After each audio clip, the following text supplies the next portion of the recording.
ఈ ప్రభుత్వాన్ని రేవంత్ రెడ్డి గారిని నేను సూటిగా అడుగుతా ఉన్నా. దీని మీద నేను బహిరంగ చర్చకు సిద్ధం. ముఖ్యమంత్రి గారు ఎక్కడికి రమ్మంటారో చెప్పండి. రేపు డెఫినెట్గా వీఆర్ రెడీ టు స్పీక్. నువ్వే చెప్తున్నావు మేము గొప్పగా చేసినామని. ఎక్కడ గొప్పగా చేసినా? ఇప్పుడు నేను ఈ పాయింట్స్ అన్ని రేజ్ చేసిన. Please answer my questions. ఏమి నా వ్యక్తిగతం కాదు.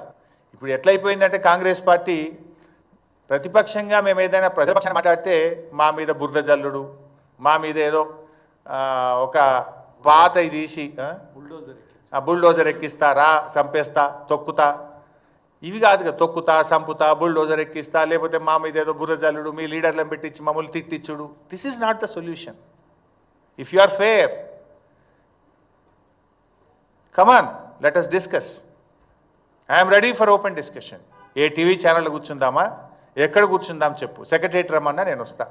పెట్టు, ఆల్ పార్టీ మీటింగ్ పెడతా అని మాట్లాడినావు మూసీ మీద. మేము మాట్లాడితే yes we are ready to come and discuss అని చెప్పినాం. కేటీఆర్ గారు చెప్పారు, నేను కూడా చెప్పాను. ఎందుకు పెట్టలే ఆల్ పార్టీ మీటింగ్? పెడితే ఈ అన్ని ఇష్యూస్ మేము డిస్కస్ చేద్దాం కదా. ఎందుకు పెట్టలేను? పార్లమెంటు తప్పుదో పట్టిస్తున్నావు. 2013 భూసేకరణ చట్టం అమలు చేస్తున్నా అని సోనియా గాంధీని కూడా మోసం చేస్తున్నావు నువ్వు. అందువల్ల దీని మీద బహిరంగ చర్చ పెట్టాలి. లేదు ఆల్ పార్టీ పెట్టండి. We are ready to give suggestions. చాలా స్పష్టంగా చెప్పాం. మూసీ పునరుద్ధరణకు బీఆర్ఎస్ వ్యతిరేకం కాదు, కానీ మూసీ ముసుగులో రియల్ ఎస్టేట్ వ్యాపారానికి వ్యతిరేకమని చెప్పాం. మూసీ ముసుగులో రాష్ట్ర ప్రభుత్వ నిధులు కొల్లగొట్టడానికి వ్యతిరేకమని చెప్పాను తప్ప మూసీ ప్రాజెక్ట్ అది ప్రారంభించిందే కేసీఆర్ అండ్ బీఆర్ఎస్ పార్టీ. దీని మీద డెఫినెట్గా ఒకటి బహిరంగ చర్చకు ప్రభుత్వాన్ని డిమాండ్ చేస్తున్నాం. రెండు, బీఆర్ఎస్ పార్టీ మా పార్లమెంట్ పార్టీ నాయకుడు సురేష్ రెడ్డి గారు పార్లమెంట్లో ప్రివిలేజ్ మోషన్ కూడా మూవ్ చేస్తాం. ఎందుకంటే మీరు కేంద్ర ప్రభుత్వాన్ని పార్లమెంట్ను కూడా తప్పుదో పట్టించింది కనుక దీని మీద మా సురేష్ రెడ్డి గారు పార్లమెంట్లో బీఆర్ఎస్ పార్టీ ఎంపీలు ప్రివిలేజ్ మోషన్ కూడా మూవ్ చేస్తారు. Because they misguided. మూడవది, న్యాయస్థానానికి కూడా వెళ్తాం. ఆ నిరుపేదల పక్షాన వాళ్లకు right to fair compensation act 2014 ప్రకారంగా వాళ్ళకు న్యాయబద్ధంగా చట్ట ప్రకారంగా రావాల్సిన అన్ని హక్కులు వారికి కల్పించడం కోసం బీఆర్ఎస్ లీగల్ సెల్ ఆధ్వర్యంలో న్యాయస్థానాలకు కూడా వెళ్ళి పూర్తి స్థాయిలో ఆ పేదలకు సాయం చేయడానికి బీఆర్ఎస్ పార్టీ కృషి చేస్తుంది. 4, శాసనసభ సమావేశాలు ఏదో 9వ తేదీ నుంచి ప్రారంభం చేస్తామని అన్నారు. తప్పకుండా దీనిపైన బీఆర్ఎస్ పార్టీ శాసనసభలో కూడా ప్రభుత్వాన్ని నిలదీస్తుంది, ప్రభుత్వాన్ని ప్రశ్నిస్తుంది. మేము ఈ మూసీ బాధితులకు పూర్తి సహాయం జరిగే విధంగా రేపు శాసనసభలో కూడా బీఆర్ఎస్ పార్టీ పోరాడుతుంది. Thank you. సి బై సాబ్, గవర్నమెంట్ నీ చేతిలో ఉంది. You do whatever you want. It is open to you కదా. ఎవరైనా వద్దంటున్నారా మిమ్మల్ని? You are in the government. You take whatever the action you want. Thank you. Bye సాబ్, నేను అవన్నీ మాట్లాడగలుగుతా కానీ ఇది ఒక పేదలకు సంబంధించిన ఇష్యూ డైల్యూట్ అవుతుందేమో అని నా బాధ. దానికి చాలా సబ్జెక్ట్ ఉంది యాక్చువల్గా మాట్లాడడానికి. నిజంగా పేదల గురించి మాట్లాడితే there is an important issue రాష్ట్రంలో, కానీ ఇది కూడా ఈక్వల్లీ ఇంపార్టెంట్. డైల్యూట్ అవుతుంది అనేది నా అభిప్రాయం.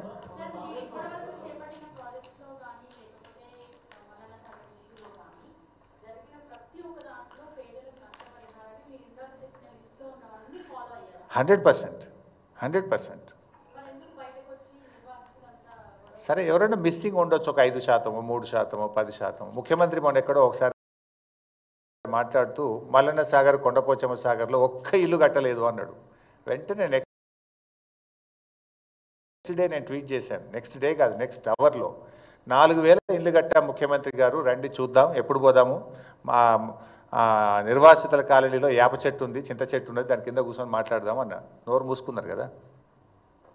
What ever I said, we have followed in our state. మన పాలమూరు ఎత్తిపోతల పథకంలో కావచ్చు, సీతారామలో కావచ్చు, అన్ని ప్రాజెక్టులలో కూడా అది మన రాష్ట్రం యొక్క చట్టం. ఎక్కడన్నా ఉంటే ఒక 5%, 10% కోర్టు కేసుల వల్ల, మిస్సింగ్ ఉండడం వల్ల, కొంతమంది గ్రామంలో నివాసం ఉండక బయట ఉండి తిరిగి కోర్టు ద్వారా ఉత్తర్వులు తెచ్చుకున్నటువంటి వాళ్ళు, ఫర్ వేరియస్ ఏదైనా 5%, 3% మిస్సింగ్ ఉండొచ్చు. బట్ 95% అందరికీ ఇదే చట్టాన్ని మేము ఫాలో అయ్యాం. మీరు అప్పుడేమన్నారు, ఇదే కాంగ్రెస్ పార్టీ ఇది సరిపోతలేదు అని మాట్లాడారు.